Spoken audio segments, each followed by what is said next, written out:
power of nature is rendered especially vivid to us.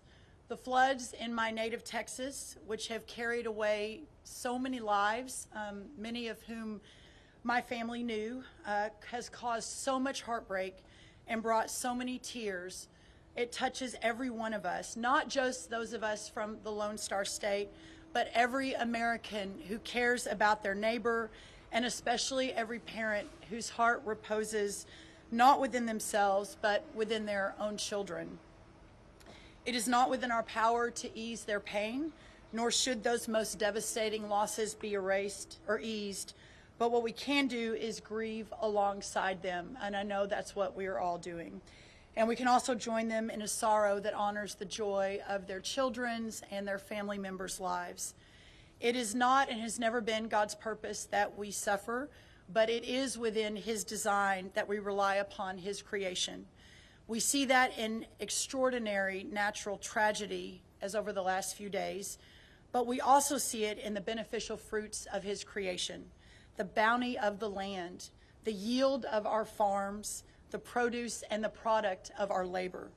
That dependency upon His goodness is part of His purpose, and so as stewards of creation, we have an obligation to protect it. In protecting it, we protect ourselves, and that's why we're here today. Nowhere is this illuminated more vividly than in the stewardship and conservation of our American farmlands. We're here to talk about that today, and we're here to address one particular facet of that stewardship, responding to one particular type of threat. The plain reality is that American agriculture in American hands is a positive good, a rich blessing that we carefully tend and upon which rests the sustenance and future of our republic. Every family, every home, every community depends upon what our farmers do, and they support and sustain us, not merely by keeping us materially fed, but by keeping us spiritually strong. The farm's produce is not just a commodity, it is a way of life that underpins America itself. And that's exactly why it is under threat from criminals, from political adversaries, and from hostile regimes that understand our way of life as a profound and existential threat to themselves. For them, agricultural lands and our farms, because they are a previous inheritance, are weapons to be turned against us. We see it again and again, from Chinese communist acquisition of American farmland to criminal exploitation of our system of agriculture to the theft of operational information required to work the land and beyond. All of this takes what is profoundly good and turns it towards evil purposes. But November 2024 signaled it's time for our federal government to wake up and step up, and that's exactly what we are doing under the leadership of President Donald Trump.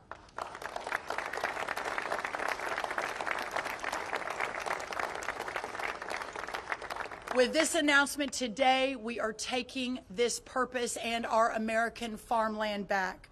American agriculture is not just about feeding our families, but about protecting our nation and standing up to foreign adversaries who are buying our farmland, stealing our research, and creating dangerous vulnerabilities in the very systems that sustain us.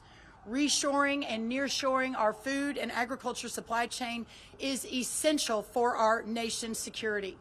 In coordination with the White House, the Departments of Treasury, Defense, Homeland Security, and Justice, as well as state governors, state agriculture commissioners, local, tribal, and territorial governments, today we announced the USDA's National Farm Security Action Plan. This plan includes 7 key action items, and there's a lot of people here that I want you to hear from, so I'm not going to go one by one, but just very quickly. It's on our website. The press has gotten a preview of it, and we can ask some questions once we finish the main program. But very quickly, and perhaps the most important, the first of the 7, is securing and protecting American farmland ownership. Actively engaging at every level of government to take swift legislative and executive action to ban the purchase of American farmland by Chinese nationals and other foreign adversaries. Standing on the shoulders of great governors, 3 of whom are standing behind me, who have already been leading the way on this issue.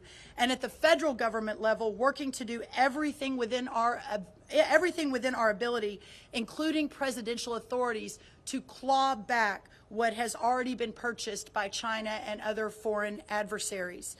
Additionally, working with the Treasury of the Secretary of the Treasury, along with our Defense Department, on memorandums to ensure that moving forward, there is a much more intentional look at who is buying what in this country and from where they are in the world.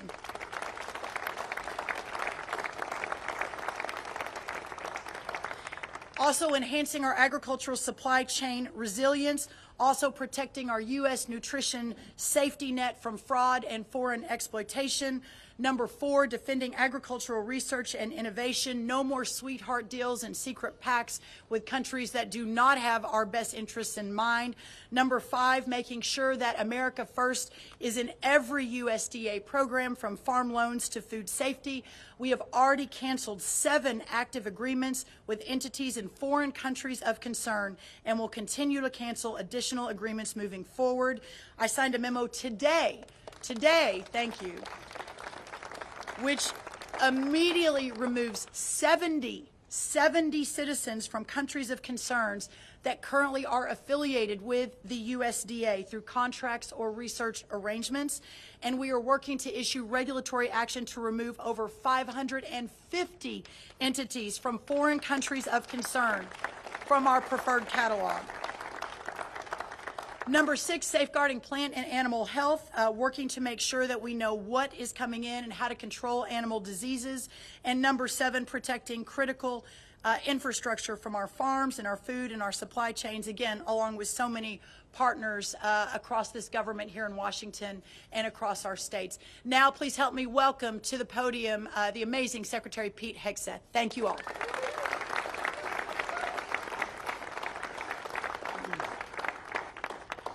Well, Brooke, thank you so much for your incredible leadership on this issue. It's an honor to be here. It's a very important one. I think we're all here for 2 basic reasons. One, under President Trump's leadership, we're going to put America first. We have America, American land, American basing, American troops, American citizens. You have a Secretary of Homeland Security who cares about Homeland Security. You have an attorney, imagine that.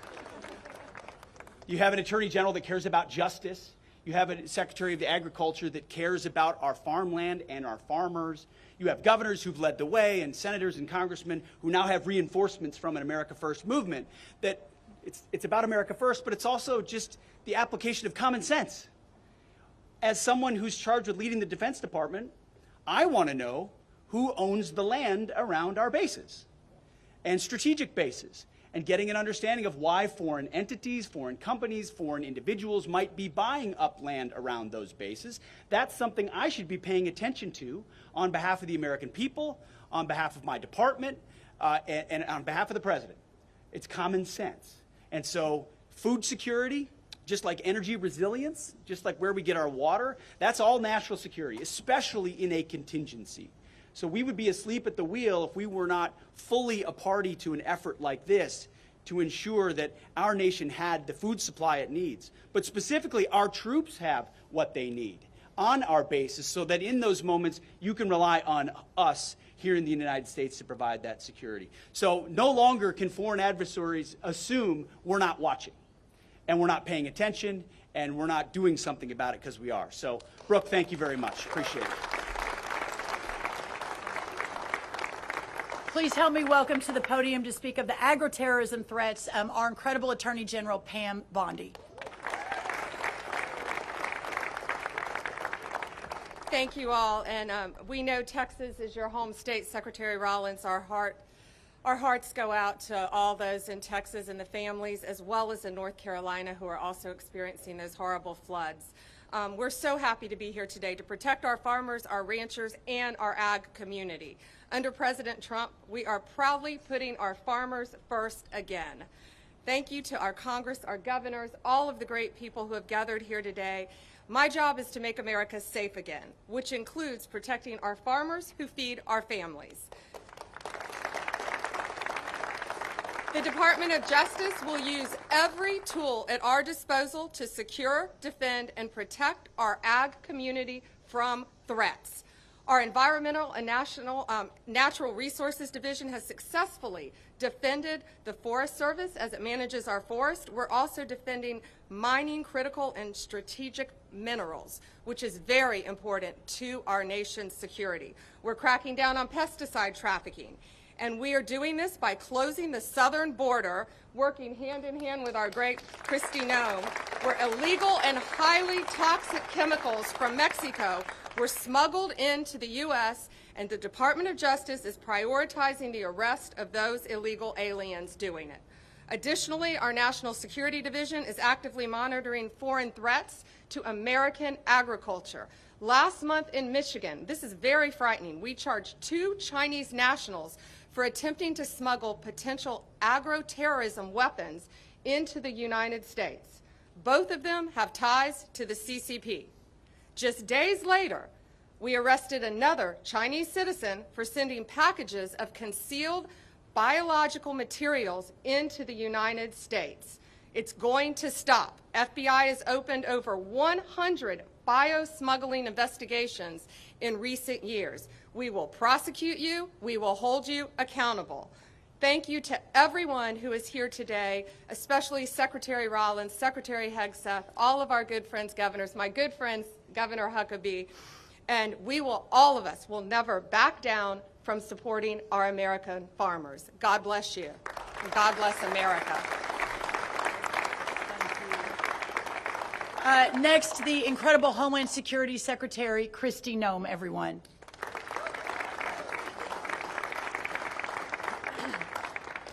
Well, good morning, and I am so blessed and pleased to be here with Brooke, who is a dear friend of mine, and our hearts and prayers still continue to go out with Texas, and I'll be back down there in a few days to spend more time with them and to help them continue to heal and with recovery efforts. The one thing I wanted to share with all of you today is that long before I had the honor of serving as President Trump's Homeland Security Secretary, I was a farmer. I was a rancher. In fact, I've worked on food policy for over 30 years. And I recognize that food policy is national security policy. A country who cannot feed itself, cannot take care of itself, and cannot provide for itself is not secure. And that we have to be able to feed ourselves to make sure that no other country ever controls us.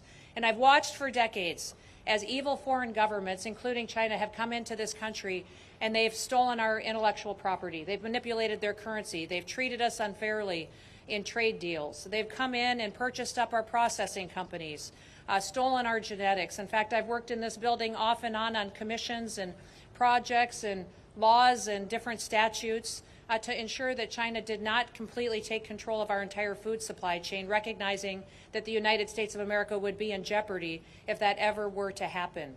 I've watched them come in and establish a presence in stealing our chemicals, in providing our fertilizer for us. And so 2 years ago, when I served as governor of South Dakota, we passed a law in our state that said China and 6 other foreign evil governments would never own our farmland. And I'm very proud to say that in South Dakota, China does not own any of our land, nor will they ever own any of our land. While I served in Congress, I worked hard to put in programs that would help manage risk for farmers. I tell people all the time, farmers are the biggest gamblers that I know. They go to a bank oftentimes and they have to borrow money to buy land. Then they go back to the bank and they need machinery to work that land, and so they borrow some more money to do that. Then they have to go back and get an operating note to purchase seed and fertilizer, chemical potentially. And they put it in the dirt and they hope that months later it'll rain, the sun will shine, and that there'll be something there that they can pick up, that they can sell, and then that the markets that are beyond their control, that there will be a price there that will help them cash flow so they can go back and do it all over again the next year. They do that so that they can feed this country, so that they can feed this world. In fact, growing up as a little girl and as a daughter of a farmer and a rancher, I always felt like God loved farmers more.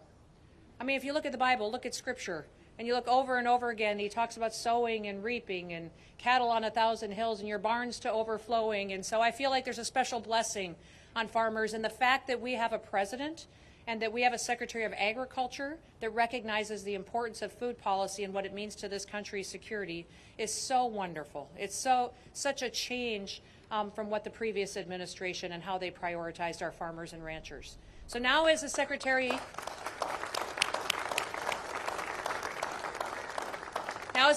of Homeland Security, I have responsibilities when it comes to securing our homeland. But many of those responsibilities have to do with securing our critical infrastructure.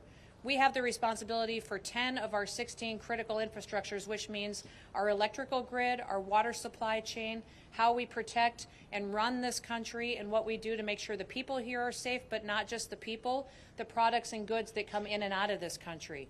Our Customs and Border Protection units are the ones that all of our goods come into this country and leave this country on, and their investigations and how they inspect our ag products are critically important to make sure that we aren't facing any kind of threats from what kind of products may come into this country or what kind of terrorist acts might happen from goods that other countries may wish to send to us that would harm our food supply.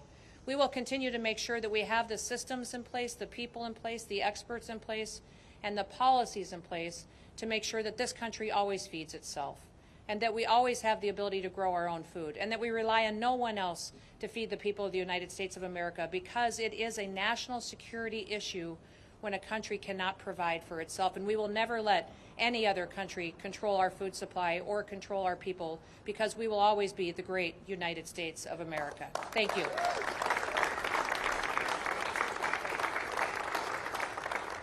Yeah, I was reminded when Kristi was Governor Noem and we were at America First Policy, Kristi, you and I did an event together on this very issue 3 years ago, and she, along with some of the other governors, really stepped up. So thank you, Secretary Noem. Next, a longtime friend, a partner from the first Trump administration, and someone who has been leading on this for years and years. Please help me welcome White House Counselor Peter Navarro.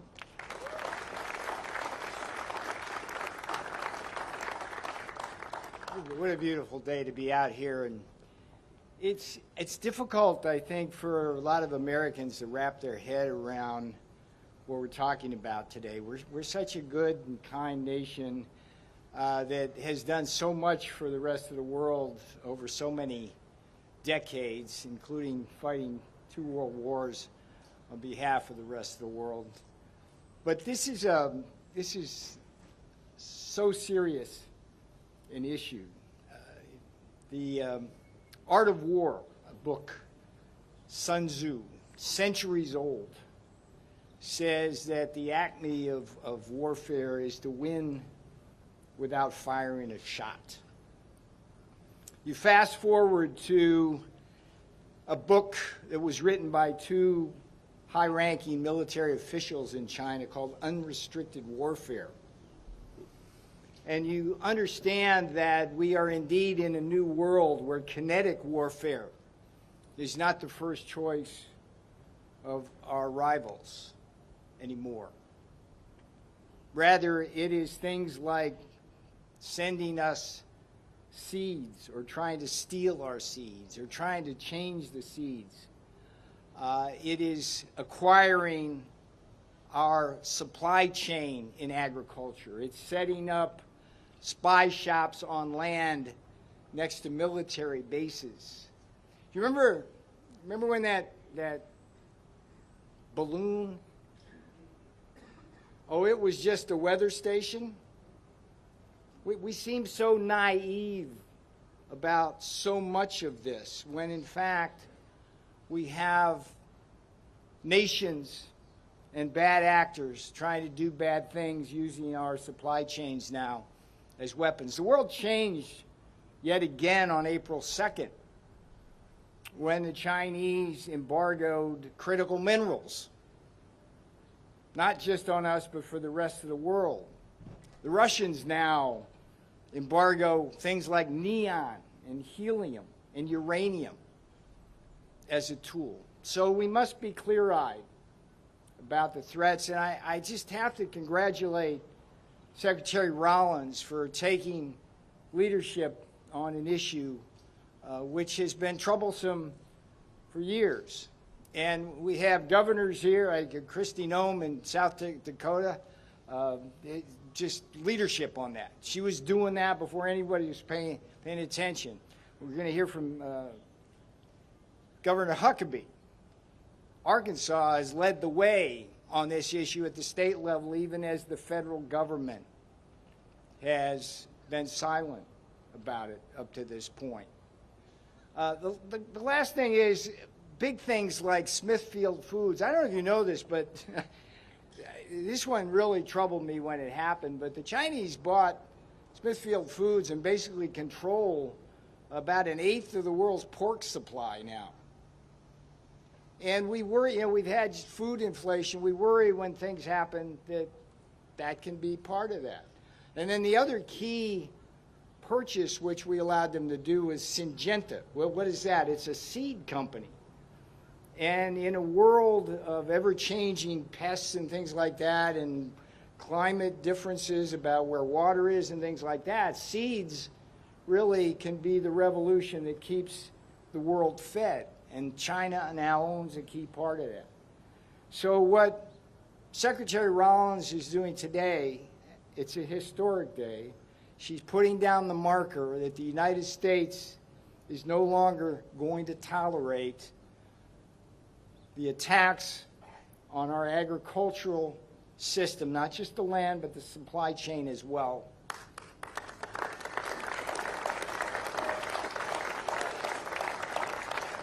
She deserves more than a hand. She deserves a helping hand here, and that's why the other aspects of our government are behind us as well. So I appreciate being here on this absolutely gorgeous day, and again, I commend the leadership of the people behind me. Thank you.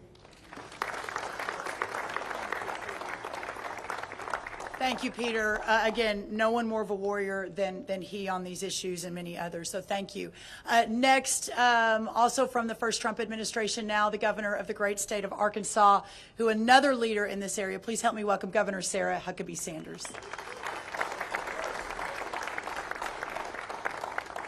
Good morning. It is incredible to be here and be joined with people who really understand what it means not just to love our country, but to be willing to do things that actually preserve, protect, and allow us to pass on what makes our country so great to the next generation. And that's exactly what you see in the collaboration of the people that are gathered behind me. I'm so proud of the fact that Arkansas was the first state in the country to kick a Chinese-owned company off of our farmland and out of our state, and we made them pay for it, very Trump-esque.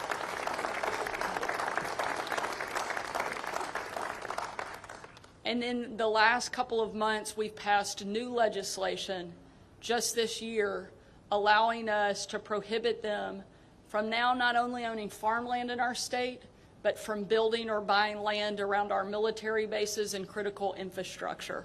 It is something that has to happen and something that states have been leading the way on. But unfortunately, our states can't do it alone. That's why events like today matter so much. That's why leadership from people like Secretary Rollins matter so much. The fact that we now have a president who understands who our real enemies are and is willing to take them on is making a huge difference, not just in our country, but around the world. You know, we've talked a lot about today a country's ability to feed itself, but that's not the only place, and that's not the only role agriculture plays. A country has to be able to feed itself, fuel itself, and fight for itself to truly be free. And that's why what this group represents is every component of that. And we now have a president who understands it and is willing to do everything within his power to make sure the United States continues to be the greatest country on the face of the planet. And that doesn't happen by accident. That happens because we have great leadership. And I'm proud of the role that Arkansas has been able to play, but I'm more excited about the leadership that we now have in Washington that is going to take this to all 50 states and frankly all across the world. Having this group, there are no people I have greater confidence in. Secretary Hegseth leading the greatest military on the face of the planet, and nobody better suited to do so. He's tough, and I'm pretty sure he could take every member of the cabinet in an arm wrestling competition, but he's not the only tough one up here. There's no chance that China has going up against my friends Pam Bondi, Kristi, Noem, and Brooke, Rollins. They are not only the toughest women in Washington, they're some of the toughest people in all of America. And this group of people, under the leadership of President Trump, is not only going to protect our great country, but they're going to make sure that we have the ability to pass it on to the next generation behind us. I'm so grateful for their leadership, so thankful I get to be part of an effort that is going to make sure that the freedom of our country is protected and preserved for every single American to enjoy. Thank you for letting us be here, and thank you, Brooke, for putting this amazing event and this great plan together to help our country. Thank you so much.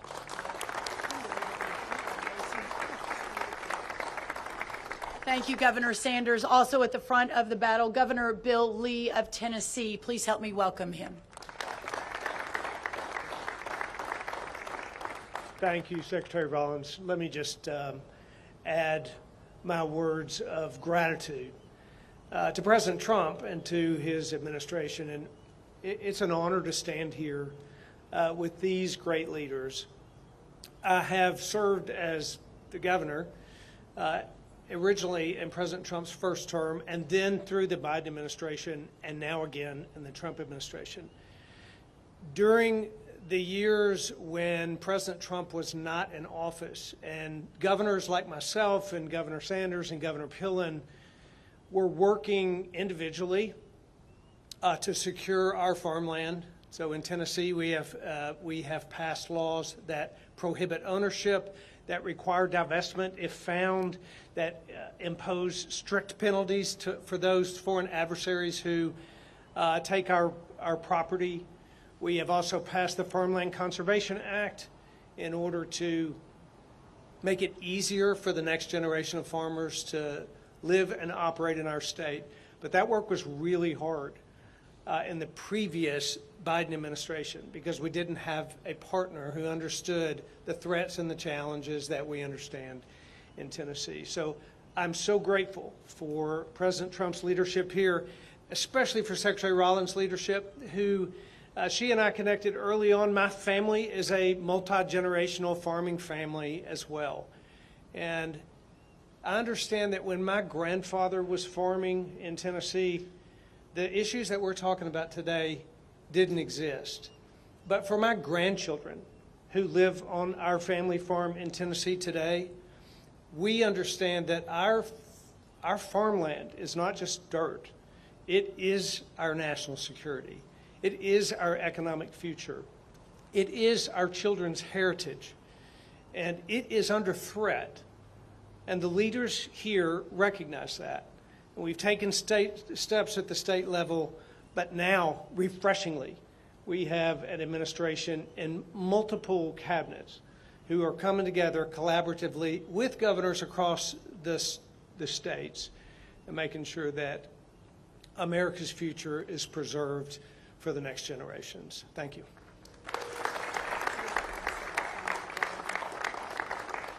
Our first conversation, Governor Lee and mine, was not about how to save America. It was about our mutual love of Hereford cattle. So we are forever bonded. Listen, y'all, next, another great governor, great leader on this issue. Please help me welcome Governor Pillen of Nebraska.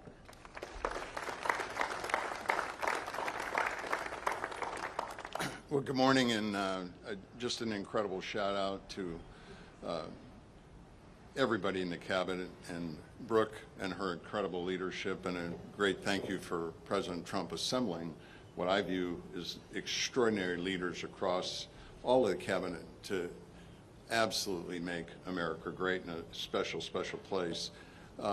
This is very, very touching for me to have the opportunity to be here. I'm the 41st governor of Nebraska. I'm the first governor that's made my living from agriculture in 100 years.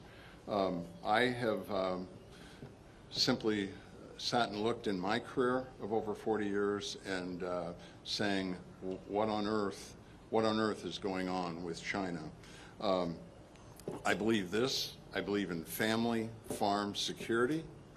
I believe in food security, and that equates to national security. Nebraska is doing its fair share. I believe we need to do more than our fair share. So our first year in 23, we were able to pass legislation that took all Chinese equipment off of all telecommunications across the state. That was the first step. Second step was making sure that no land is purchased by any foreign adversaries in the state of Nebraska. Third step is simply that we have direct conversations with companies that are from China. Peter Syngenta called me, wanted to come to the Capitol and have a meeting, and I said I have no interest in having a meeting, have no interest in you being in Nebraska. My suggestion would be to leave. My suggestion would be to get a different job. I'm really, really proud to announce that Syngenta has sold their business in Nebraska to a family-owned genetic company from the United States. So we're really excited about that. I think that what is really, really important is I think back on 40 years of things that have gone on that has never made sense.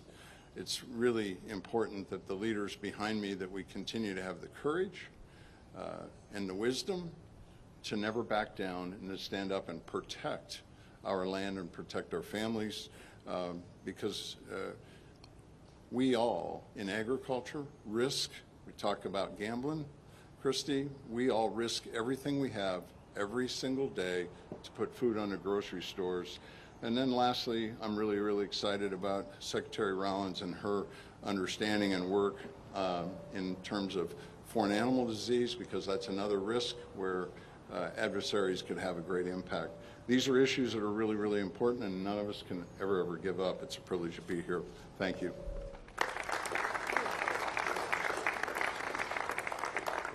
Now, Senator Tommy Tuberville from the great state of Alabama. Damn, she didn't call me coach. I always look for a day like this when I was coaching. I'd work the hell out of them, then we'd line up down there in the parking lot and just run for about an hour, you know. Just think about it right now, though. Our farmers every day go out in this every morning to scratch the ground to try to make a living and try to feed all of us in this country. They're very important. I'm on the Ag Committee, Armed Services Committee. I've seen it all. I'm not a politician. I've been on the front row and been able to watch the devastation of our farming community in the last 4 years under the Democrat, Socialist, Communist Biden party.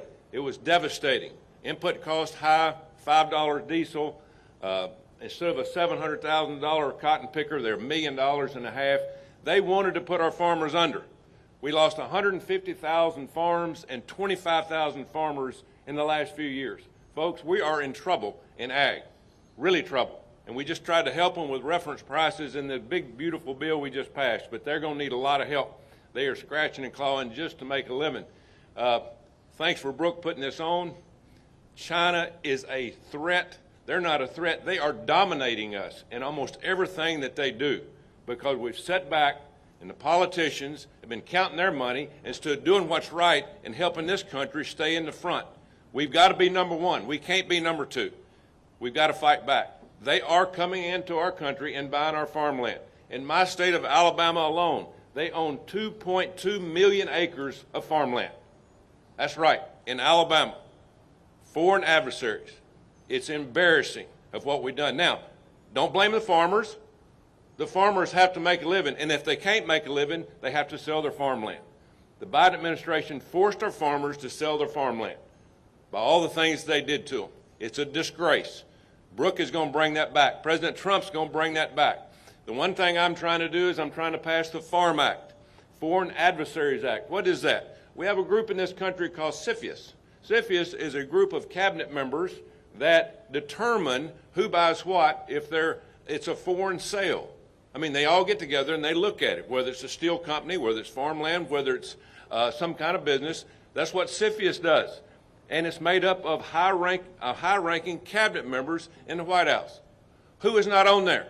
The Secretary of Agriculture. What the hell are we doing? I mean, how far behind are we? We have to get the Secretary of Agriculture on CFIUS to protect our farmland. If we don't do it, we're going to continue to lose at the end of the day. So thanks for being here. In a few minutes, we'll line up down in this end zone, and we're going to start running this way until I get tired of watching. Thank you very much. God bless you. Oh, Coach, thank you so much. Next up, Senator Roger Marshall, then Chairman G.T. Thompson of the House will close it out, and then we'll answer a few questions. Please help me welcome Senator Roger Marshall. All right. Well, good morning to everybody. America's abundant food supply is not guaranteed. It's a strategic asset we must fiercely protect. Farm and ranch security is national security, and I'm proud today to share how Kansas is at the heart of this mission. Today, we tell China to get the hell out of American agriculture. Today, China, here's your ticket. Do not pass go. Get the hell out of American agriculture. And the Trump administration is going to lead the way. Now, I want to start by just thanking Secretary Rollins, and maybe we can help you get some Angus cattle someday for your farm. But I do want to thank Secretary Rollins and President Trump and his administration for his unwavering commitment to our farmers, our ranchers, and rural America. The big reconciliation bill we just passed exemplifies this support.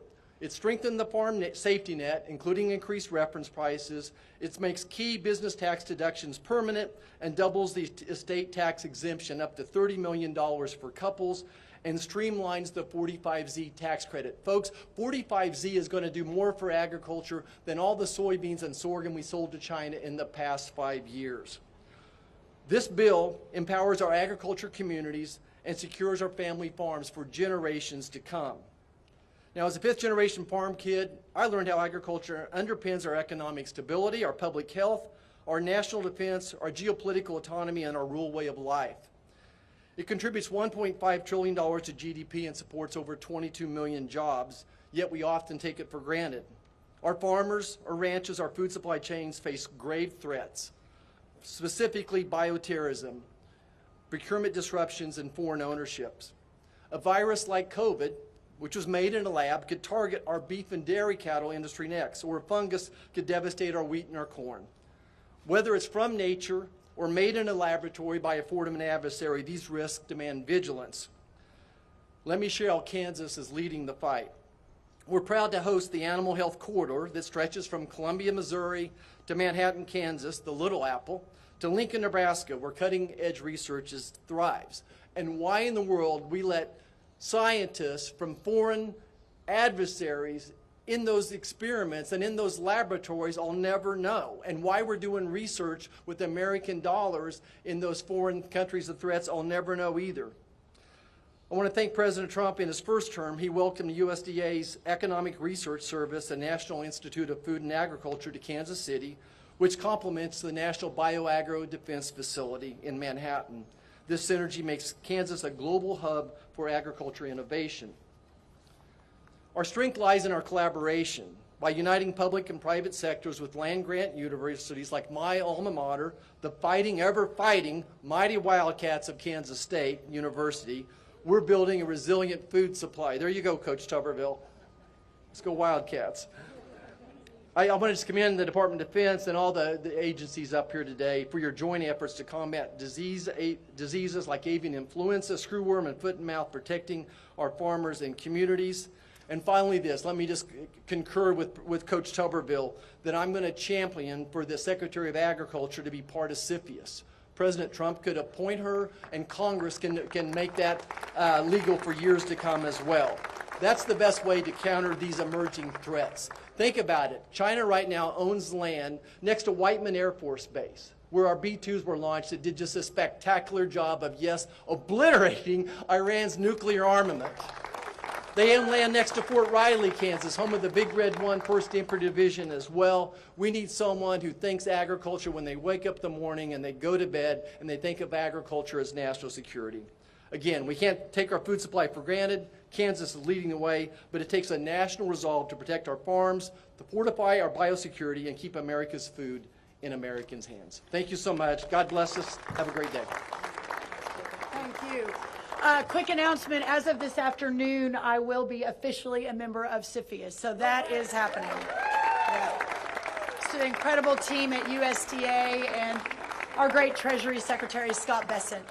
Finally, from the amazing agriculture state of Pennsylvania and chair of the House Agriculture Committee, please help me welcome G.T. Thompson. Good morning, everybody. What a glorious day. A great day for making hay, and a great day for making history. For making history in terms of making sure that we are taking these next steps to secure both farm security and food security, which quite frankly is national security. As chairman of the House Agriculture Committee, I'm so appreciative to President Trump, to Secretaries Rollins, Hegseth, and Noem, as well as Attorney General Bondi for their recognition that food security is national security. In the Agriculture Committee's preparation for the Farm, Food, and National Security Act, we identified threats to food security impacting America's #1 and most essential industry, which is agriculture. Our farmers are on the front lines of food security, and that is essential to our national security.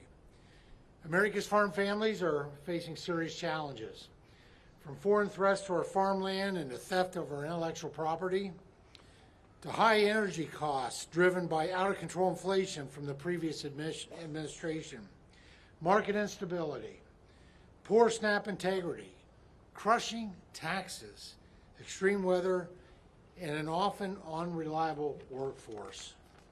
All of these make life harder for America's farm, ranch, and forestry families, and jeopardizes our country's food security. I want to thank President Trump for using every tool at his disposal to make America's food supply safer. The One Big Beautiful Bill included a historic investment in our agriculture value chain, including provisions from the Bipartisan Farm, Food, and National Security Act.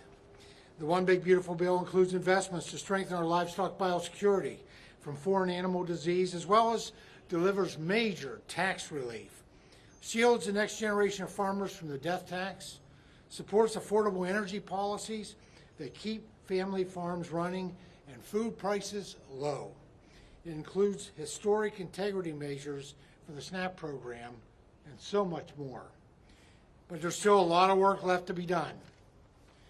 On behalf of the House Agriculture Committee, I look forward to partnering with Secretary Rollins and others across the administration on this important initiative. Farm and food security is national security. Thank you to President Trump and this dynamic cabinet team for your commitment and your leadership. God bless, and thank you so much.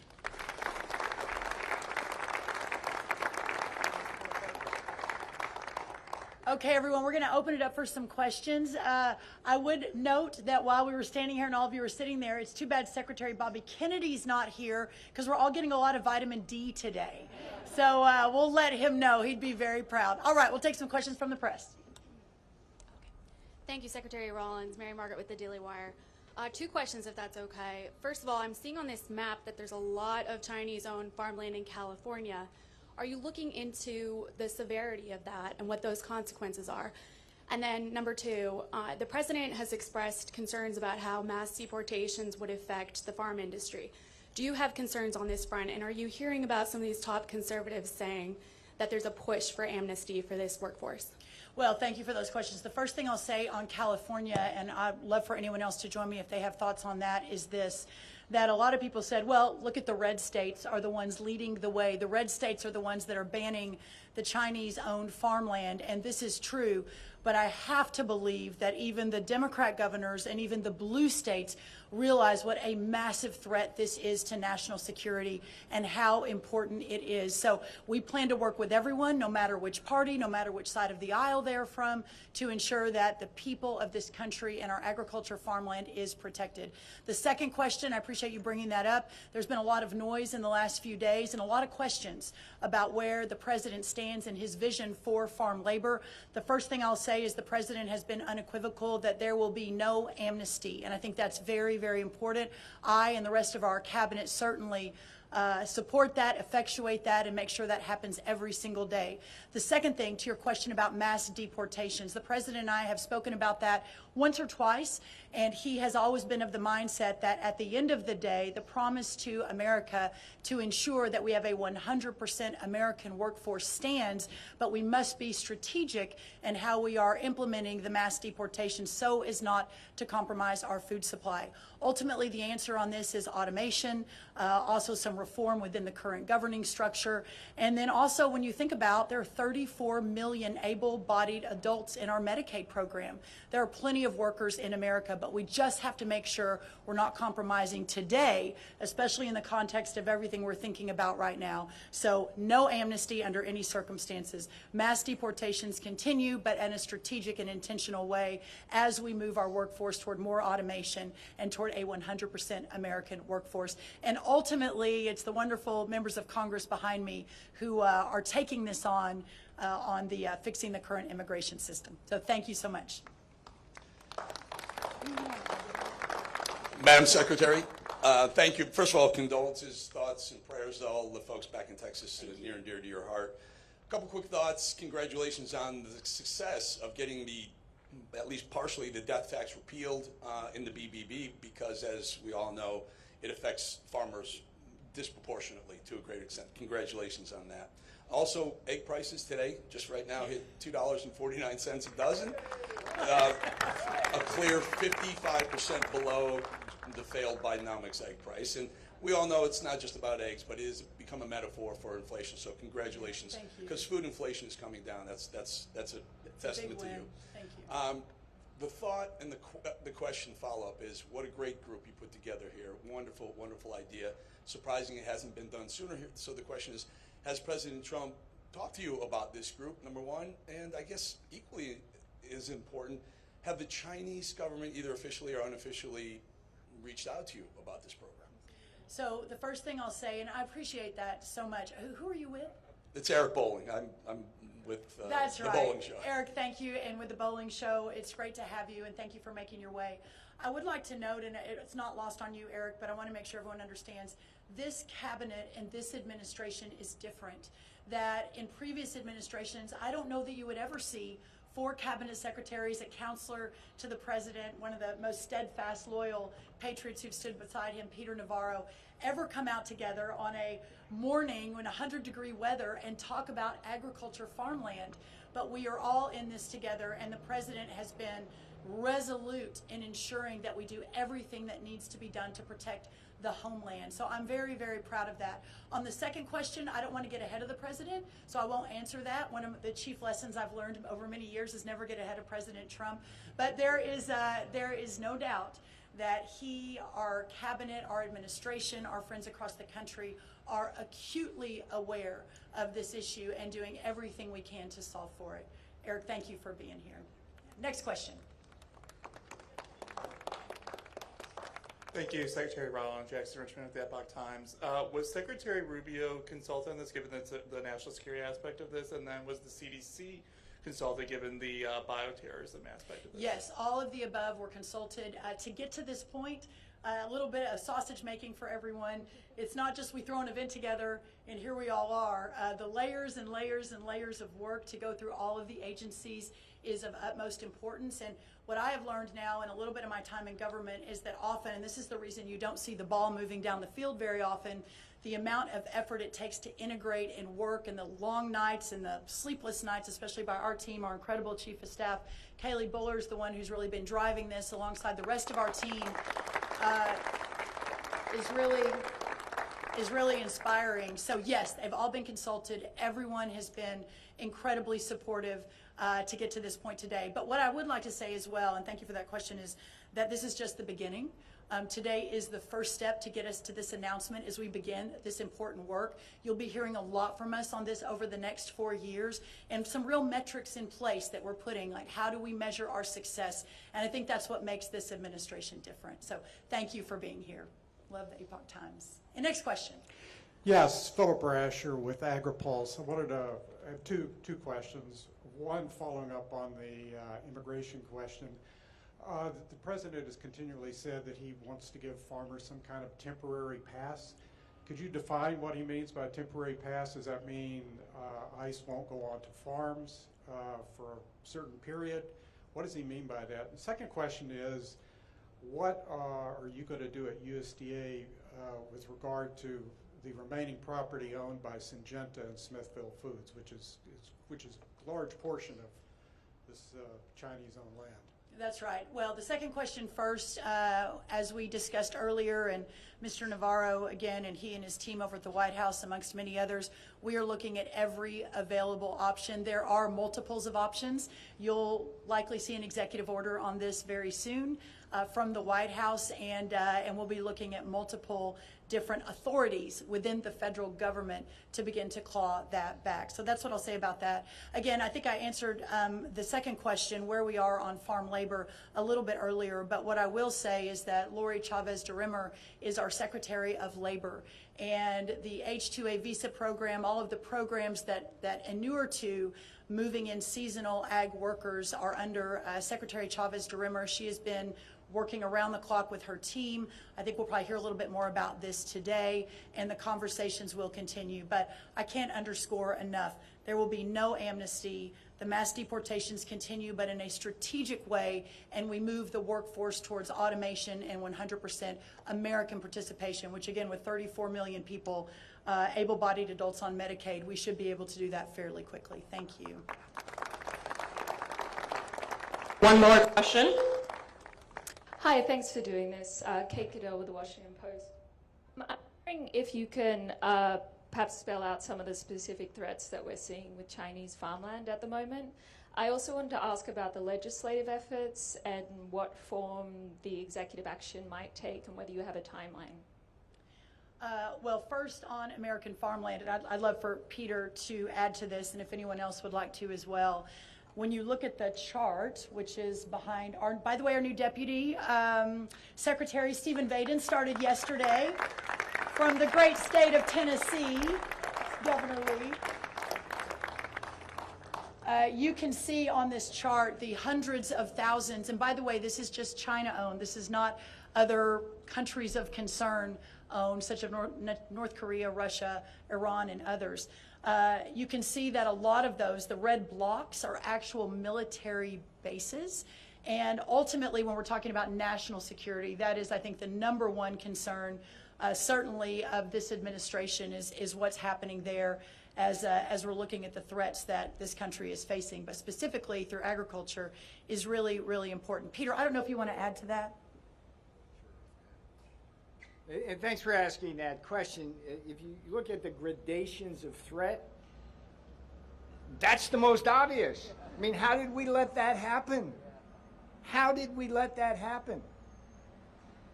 And Siphius, Greek word, I think, for like doing nothing, right?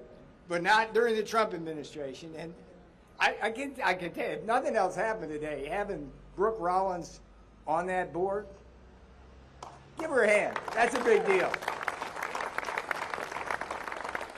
But if you look at the concept here of unrestricted warfare that I talked a little about earlier, it's not just the idea that you can surveil troop movements, flights, all the things you would worry about just from a pure national security view. But you remember when they arrested the Chinese spies on the Iowa farmland? You all remember that?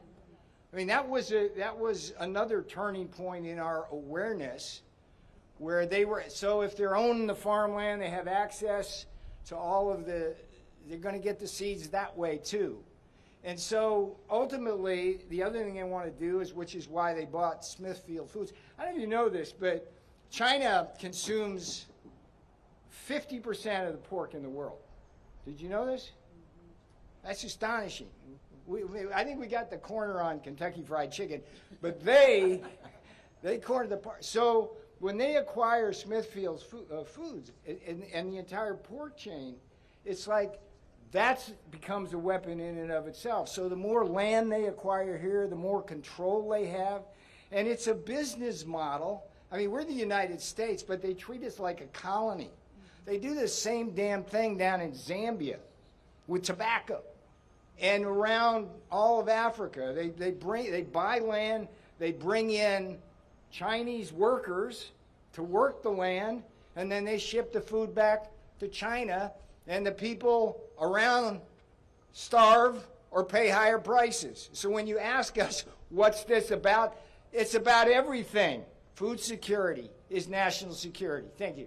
I want to make a comment, if you don't mind. So To me, the Chinese owning land is just a small piece of the puzzle. I'm much more concerned about the food supply down the road here, that right now foreign entities own about 1/5 of the protein processing. Between beef and pork, JBS and Smithfield own about 1/5, maybe 1/4 of the protein processing in this entire country. That's just wrong. I think beyond that, it's the intellectual property theft. It's the Chinese scientists that are in our own universities and research that are stealing intellectual property. It wasn't too long ago they were taking rice seeds from my alma mater. The Attorney General mentioned something up in Michigan. It's that constant threat. But what really keeps me awake, the real threat to me, the biggest, is bioterrorism. If you could imagine a COVID-like virus made in a laboratory in Wuhan, China, that could infect all the hogs of the world, but you had an mRNA vaccine that could protect your own hogs, what would that do to our world's food supply? That's what keeps me up, and that's why I'm a big proponent of the work being done at NBAT, the National Agro-Research Defense Facility in Manhattan, Kansas as well. I think that's the biggest active threat that I see is bioterrorism.